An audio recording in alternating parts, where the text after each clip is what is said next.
ಕೂಷ್ಮಾಂಡ ದೇವಿ ನಮಗೆ ಚತುರ್ಥ ದುರ್ಗೆಯ ರೂಪವಾಗಿದ್ದು ನವರಾತ್ರಿ ಪರ್ವದ 4ನೇ ದಿನ ಪೂಜಿತರಾಗುತ್ತಾರೆ. ಕೂಷ್ಮಾಂಡ ಎಂಬ ಶಬ್ದವು ಕು ಅಂದರೆ ಲೋಕ, ಉಷ್ಮ ಅಂದರೆ ಶಕ್ತಿ ಅಥವಾ ತಾಪ ಮತ್ತು ಅಂಡ ಅಂದರೆ ಬ್ರಹ್ಮಾಂಡ ಎಂದು ಅರ್ಥವಿದೆ. ಈ ದೇವಿಯು ತನ್ನ ಕಿರುನಗೆಯ ಮೂಲಕ ಬ್ರಹ್ಮಾಂಡವನ್ನು ಸೃಷ್ಟಿಸಿದ ದೇವಿ ಎಂದು ಪರಿಗಣಿಸಲಾಗುತ್ತದೆ. ಕೂಷ್ಮಾಂಡ ದೇವಿಯನ್ನು ಆದಿಶಕ್ತಿಯ ರೂಪವಾಗಿ ಪೂಜಿಸಲಾಗುತ್ತದೆ. ಇವರು ಅಷ್ಟಭುಜೆ ಎಂದು ಕರೆಯಲ್ಪಡುತ್ತಾರೆ, ಏಕೆಂದರೆ ಇವರು 8 ಕೈಗಳನ್ನು ಹೊಂದಿರುತ್ತಾರೆ. ಇವರ ಹಸ್ತದಲ್ಲಿ ಧನಸ್ಸು, ಬಾಣ, ಕಮಲ, ಅಮೃತ ಕಲಶ, ಕಮಂಡಲ, ಚಕ್ರ, ಗದ ಇತ್ಯಾದಿ ಹಿಡಿದಿರುತ್ತಾರೆ. ಕೂಷ್ಮಾಂಡ ದೇವಿ ಸೂರ್ಯಮಂಡಲದಲ್ಲಿ ವಾಸಿಸುತ್ತಾರೆ ಎಂಬ ನಂಬಿಕೆ ಇದೆ ಮತ್ತು ಇವರ ತೇಜಸ್ಸು ಪ್ರಪಂಚದ ಅಂಧಕಾರವನ್ನು ನೀಗಿಸಲು ಸಹಾಯವಾಗುತ್ತದೆ.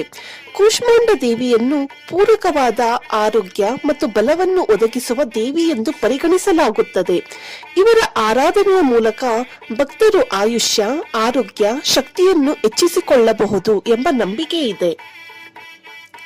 ಕೂಷ್ಮಾಂಡ ದೇವಿಯ ಆರಾಧನೆಗೆ ಅವರ ಪ್ರೀತಿಯ ಬಣ್ಣ ಹಳದಿಯನ್ನು ಇಷ್ಟಪಡುತ್ತಾರೆ. ನವರಾತ್ರಿ ಅಥವಾ ವಿಶೇಷ ಪೂಜಾ ಸಂದರ್ಭಗಳಲ್ಲಿ ಹಳದಿ ಬಣ್ಣದ ವಸ್ತ್ರವನ್ನು ಧರಿಸುವುದು ಅಥವಾ ಅಲಂಕಾರ ಮಾಡುವುದನ್ನು ಭಾಗ್ಯಕರ ಎಂದು ಪರಿಗಣಿಸಲಾಗುತ್ತದೆ. ಕೂಷ್ಮಾಂಡ ದೇವಿಯ ಮಂತ್ರವನ್ನು ಜಪಿಸುವುದರಿಂದ ಸರ್ವತೋಮುಖ ಸುಖ, ಶಾಂತಿ ಹಾಗೂ ಆರೋಗ್ಯ ದೊರೆಯುತ್ತದೆ.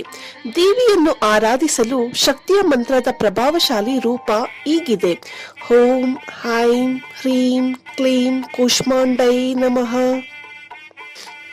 ಈ ಮಂತ್ರದ ಜಪವು ಒಳ್ಳೆಯ ಆರೋಗ್ಯ, ಶಕ್ತಿ ಹಾಗೂ ಸುಖ ಸಮೃದ್ಧಿಯನ್ನು ನೀಡುತ್ತದೆ ಎಂದು ನಂಬಲಾಗುತ್ತದೆ. ಪ್ರಸಾದವು ಬೂಂದಿ ಅಥವಾ ಮಿಠಾಯಿಗಳನ್ನು ಪ್ರಸಾದ ರೂಪದಲ್ಲಿ ಅರ್ಪಿಸುತ್ತಾರೆ. ವಿಶೇಷ ಹೂವು ಕೂಷ್ಮಾಂಡ ದೇವಿಗೆ ಬಿಲ್ವಪತ್ರೆ ಅಥವಾ ಚೆಂಡು ಹೂವು ಪ್ರಿಯವಾಗಿದೆ. ಈ ಹೂಗಳನ್ನು ಬಳಸಿಕೊಂಡು ದೇವಿಯನ್ನು ಪೂಜಿಸುವುದು ಶ್ರೇಷ್ಠವಾದದ್ದು ಎಂಬ ನಂಬಿಕೆ ಇದೆ. ಕೂಷ್ಮಾಂಡ ದೇವಿಯ ಆರಾಧನೆಯಿಂದ ಜ್ಞಾನ, ಶಕ್ತಿ ಮತ್ತು ಆಯುಷ್ಯವನ್ನು ಸಂಪಾದಿಸಬಹುದು ಎಂದು ಭಕ್ತರು ನಂಬುತ್ತಾರೆ. ಇವಿಷ್ಟು ಕೂಷ್ಮಾಂಡ ದೇವಿಯ ಸಂಕ್ಷಿಪ್ತವಾದಂತಹ ಮಾಹಿತಿ. Thank you.